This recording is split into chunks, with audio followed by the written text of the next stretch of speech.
7 ways real estate investors fail. Hi, I'm Phil Pustiowski with freedommentor.com. I'm a full-time real estate investor, real estate mentor, and coach. And in this video, I want to share with you the 7 most common ways that I see real estate investors fail miserably. And why am I qualified to be able to provide you such information? It's because I've been a part of so much and I've experienced so much. I've been a part of thousands of real estate deals. I coach people all across America, Canada, and I get so much feedback. People send me emails, they make comments. Hey, I'm in this situation, I'm stuck. I deal with all these motivated sellers that they get stuck. I've seen where things fall apart. And in the real world, where there are great opportunities to make money, there are great ways to lose money and fail miserably. So in this video, you can be rest assured what I'm sharing with you is what I call the signal. It's the accurate, most truthful information on how it really works, as opposed to the noise. And I'll talk a little bit more about the signal versus the noise, and I do it in some of my other videos as well on the very last one. So, number 1 on this list is quitting. So, if you quit, I know that sounds simple, and it's somewhat cliche, this idea that, you know, if you work at it long enough, you'll be successful. But here's the bottom line. In real estate, first of all, a lot of people, they quit too soon. And I see it, where they get some momentum, they get things going, but there's an epidemic these days in this country where people see what's happened with companies like Groupon that in 2 years went from 0 to 6 billion. They see things like Facebook, and they see the kind of money that can be created with some of these technology companies, and they think that translates to every other small business in America, and it just doesn't. So what ends up happening is they don't make money in the first 3 months, and they quit, and they give up. Now, they may not say they're quitting or giving up. They may use certain excuses like, well, I didn't see results, or this is a good one, well, this is not a good use of my time because I've got a new opportunity that's even better. I call it the grass is always greener syndrome, where people are always looking for something new and different. After a couple of months, it doesn't work. And you've seen this when people go on diets or people try to get healthy and those kinds of things. It's very similar. So a lot of people quit too early. I submit to you that if you get active in your marketplace and you start to find out who the other competitors are in your local area that are also real estate investing, that the majority of them in 2 years will no longer be there.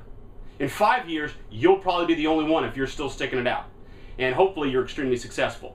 Most people are so transient, whether it's real estate or anything. So few people can just stick to it long term. And that's where the power play is. The longer you're in it, the more successful you are. And if you fall victim to any of the other 7 I'm about to share with you, if you just do this one, you'll succeed. I mean, if it takes you 25 years, if you stick to it long enough, you'll eventually figure it out. So the number 1 way that people fail in real estate is they quit. Pretty simple, right? All right. Number 2, run out of money. This one seems pretty obvious, right? Well, running out of money is not just not having access to money for a deal. It's literally not being able to feed yourself and you have to go on and move on to something else. It's getting excited about an opportunity, but then not having the ability to stick it out long enough for things to really start to make sense. So I made this mistake in the beginning. I actually quit my job and started real estate full-time. I didn't have any money. And I literally ran out of money. I was living out of my truck, eating on beans. Bad idea. So running out of money is very, very, very common. So that's why, and you'll see in another video, I say, should you quit your job? The answer is no. Stick it out. You need to have a little bit of money coming in. A little bit of money goes a long way in real estate. It keeps you in the game long enough to be successful. A phrase we like to use in my coaching team and I is staying power. If you're in there long enough, great things are going to happen. So run out of money is an easy way for people to fail. They just don't have enough, or they're not making enough at it, and so they literally move on to different pursuits, and they fail because they quit. Does that make sense? Number 3, doing bad deals. This one obviously sounds simple enough. Okay, yeah, I get it, Phil. So I failed because I did a bad deal. Wait a minute. This is what I mean by this. It's a lot more difficult to say no to a deal than it is to say yes. Especially if you're in a situation where you have to make a deal work because maybe you got started in this and maybe your spouse, significant other, parent, friend, family member, somebody's riding you hard and they're saying, well, You're not making anything happen. I haven't even seen you do a deal yet. So you get anxious and you start jumping on deals that aren't that good of deals. Typically, the reason why bad deals happen is either A, you don't know what you're doing, or B, even worse, you're anxious. You have to have a deal happen. Maybe you're in this full time and you need a deal to work so that you can actually keep your rehab crew active. I've seen that one before. That's just ridiculous. Just to keep your guys working, you go get a marginal deal.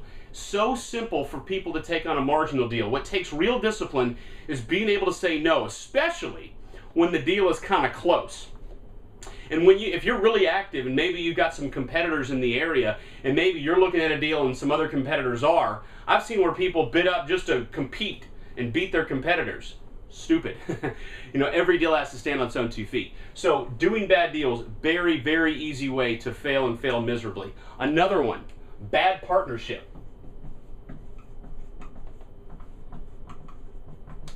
This is surprisingly common.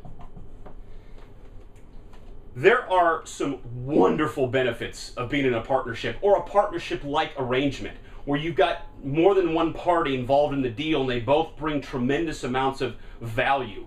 The problem is, what most people do is they go out, especially if they're brand new, because they're nervous and they're new and it's brand new and the industry's, it's got somewhat of a bad name. I mean, think about it. When you tell friends or family at a cocktail party, hey, I'm going to be a real estate investor. Oh, one of those we buy houses people, or it doesn't sound all that attractive and exciting. So what happens is, to buffer someone's confidence, a lot of times they'll go grab a partner, friend, somebody else to bring in just so that they can both be doing it together. Well, that's typically a terrible idea. I have seen so many good friendships, lifelong relationships, bust up over one bad real estate deal. One. Examples, I can go on for hours. The 2 guys that invented big wave surfing, I won't use their names, but these 2 guys, they invented what's now this incredibly popular sport. Those 2 guys did a real estate deal together to buy some land near one of these wave breaks, one of these big breaks, and it went bad, and so they don't talk anymore. But okay, another example. The people I used to spend the holidays with my family would be 3 families. Three different families would spend together on the holidays. Well, not my family, but the other 2 families, they did a real estate deal together. Went bad. Boom, they no longer talk. These people, we spent holidays together for 20 years. No longer talk. Boom. 2 friends of mine from college. They graduated from college. They started doing deals. One was an attorney. One was a contractor. The attorney brought the money. The contractor did the renovation work. One deal went bad. They never talked again. They had been friends since they were kids. I mean, I could go on and on and on. Bad partnerships is such a toxic thing. Happens all the time. So what's the solution? Only do a partnership if the partner is bringing a tremendous amount of value, either extraordinary knowledge, money, or both, or just something that you don't have. That's critical. And then you also need to know exactly what is going on with the partnership. When's it going to end? I know a lot of people don't get married thinking about how they're going to get divorced, but in a business partnership, you need to know how things end. Because what most people do is they grab somebody that knows as little or less about real estate as they do, and they do it for an indefinite period of time, partnership, and things fall apart.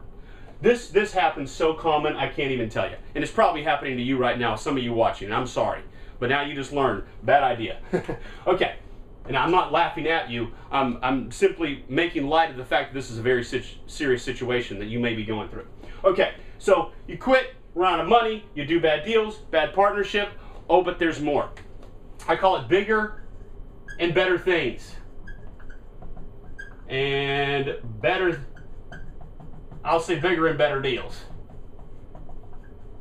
Okay, what do I mean by this? Well, another funny thing that happens is that sometimes people are successful.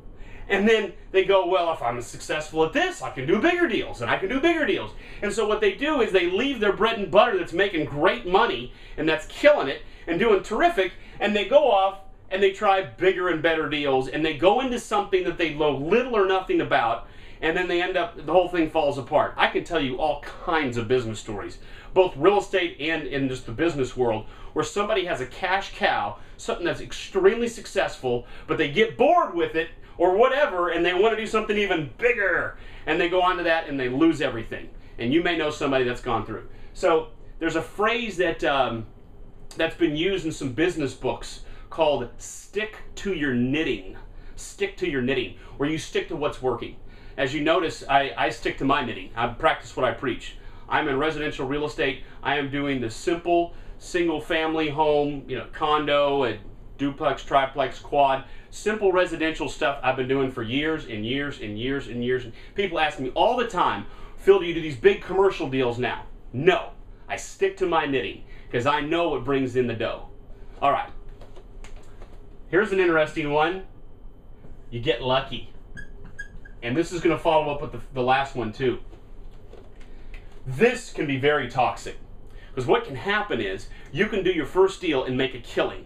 And you may think you know what was the reason for the success, but you may be completely wrong about that. And so what ends up happening is you getting lucky gave you a false sense of security, and you end up falling apart on the next couple of deals. So I actually like it if somebody has to struggle a little bit in the beginning, because it helps them understand what produced the success, so you don't have a misassociation. So you don't think to yourself, well, it's because I'm so awesome, I'm such a genius, when it might have been just because the market was booming in that area for a short period of time. So getting lucky is a very, very big reason why people fail. It's because they get this false sense of reality where they think they were the ones in charge of that success when it had nothing to do with them. It may have been some external factor, and then 2 years later, they go completely kaput and they all fall apart and they realize, oh, maybe I wasn't such a genius. So getting lucky can definitely be a very, very common reason for people failing in this business. And the seventh one, you don't know what you're doing. Don't know what you're doing.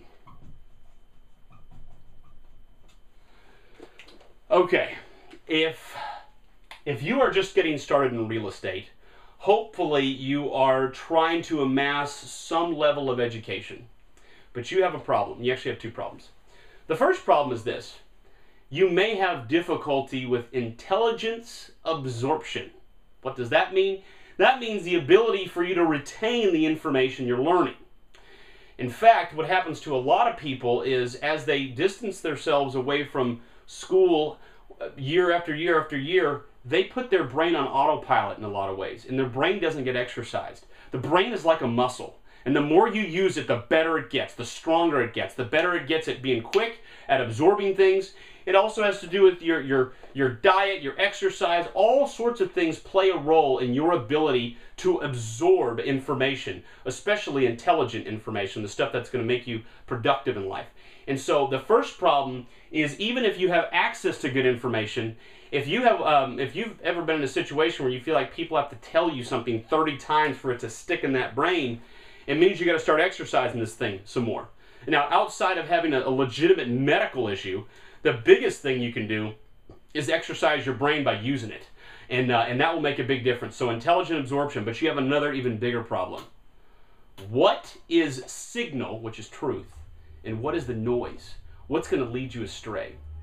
I submit to you that the majority of stuff that you're going to watch, you're going to read, you're going to listen to, a lot of it's lousy. Now, you don't know it's lousy, but it is. And it's because, in a lot of ways, in a lot of situations, there are different, first of all, there are different angles that the information provider has. So maybe they sell turnkey properties, and so their angle is to tell you about a certain city and why now's the perfect time to buy in that city because of the jobs and blah, blah, blah, blah, blah. Well, that may be because they're selling turnkey properties. Maybe it's a real estate like educator, trainer, guru that really hasn't been involved in the real estate business in a long time, but they've gotten really good at selling. So maybe they're just selling their information. Maybe they're just rehashing old stuff. Maybe this is the worst. Maybe they have all of the best intentions, but they just are wrong. Maybe they're really good at their local area for investing, but they're still inaccurate. So you need to be able to find the signal. Now, whether or not you think I'm the signal, that's going to be up for you to decide. I've been doing this thing a very long time, and what is my angle? Well, what I do is I teach people, I train them. I hope they watch videos like this. I hope it helps them be more successful. And for a select few, what some of them do is they say, gosh, I'd like to learn more about Phil. So they watch my videos, they read my books, they do, and then some of them apply for my apprentice program. And my angle, if you will, is that out of the thousands and thousands of people who want to be in real estate investing, I select just the top ones that I want to work with that are going to fit for my program, and then we do deals together, okay? And that's part of my apprentice program. So that's my angle. And so if you're watching one of this and you become an apprentice, I need to make sure that all my videos are accurate, and they have just the absolute signal in here, because you may become one of my apprentices. And I want to make sure you're doing it right. You've got your head on straight, and you know exactly what you're supposed to be doing. But again, that's up for you to decide whether or not I'm providing signal or noise. So not knowing what you're doing is obviously a huge problem in any endeavor you move into, but especially in this business, because there's a lot of noise, a lot of smoke signals, a lot of rabbit trails you can go down that are just going to end up in you just feeling like, well, I'm more lost than I was before. I can't tell you the number of people I talk to that after they really dig into this industry and they try to learn more and more about it, they get a year or two down the road and they're like, Phil, I'm more confused than when I was started. It's very easy for that to happen because there's so much information out there coming at you from so many different angles. So it's easy for me to say to you, okay, one of the best ways to not fail is to know what you're doing. But that's easier said than done, because that means, number one, you've got to find the signal, the absolute truth, the best information out there. Number two, you've got to be able to absorb it, right? Okay, so these 7 right here, these are what I've seen are the most likely places where people fail. So let's talk about it. Number 1, don't quit. Number 2, keep your day job. Number 3, have the discipline to say no to bad deals. Now, if you don't know what a bad deal is, that's another problem altogether. I would avoid partnerships unless you're working with the right people that are providing a tremendous amount of value and you know the terms of that partnership. In other words, you know when it's going to end, those sorts of things. Bigger and better deals. As you've probably learned from technology, upgrades are not always upgrades. So stick to your knitting. And your knitting, you might end up going on to bigger deals. I'm not saying you don't graduate maybe from single family to apartment buildings and all that sort of great stuff, and maybe you end up building the tallest building in the world one day. But do it in a calculated fashion whereby you don't get rid of your cash cow. Keep your cash cow going and then go try something new. But don't give up what was working so well to go try something new. I would hope that you don't get lucky on your first deal where you think you know it all and then you start making moves that put you in a potential precarious situation, but you're so confident from the deal you did to begin with that got you lucky that it puts you in a bind. And lastly, you got to figure out what you're doing. I am a huge believer in mentors. I do believe that there are some geniuses out there that can read a book, watch a video, listen to an audio, and bang, go out and do it, and they don't need any more help. But I have discovered with real estate, there's only so much I can share with you from an easel board. There's only so much I can share with you in a video. Some of the greatest knowledge in real estate happens in the real world that you're doing deals.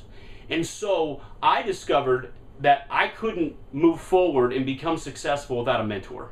Okay, and so you might be able to do that, but probably not. You're going to need coaches or mentors around you, some people that have been through this to really walk you through this if you truly want to learn exactly what to do. Now, I do have a great video on that called Choosing a Real Estate Mentor, because I'm not a good option for you, by the way, if you're just going to be a traditional investor, you got a bunch of money in the bank, you're going to buy some properties locally, you may rent them out, you may fix them up, sell them. So I'm not a good fit for everybody. I'm only a good fit for those that want to be in the creative style of the business. And I'm obviously not going to be a fit for everybody either. I mean, we're not a very big company. So what happens is you've also got the added task of being able to locate the right mentor. You can check out that video, Choosing the Right Real Estate Mentor. It's in one of my videos.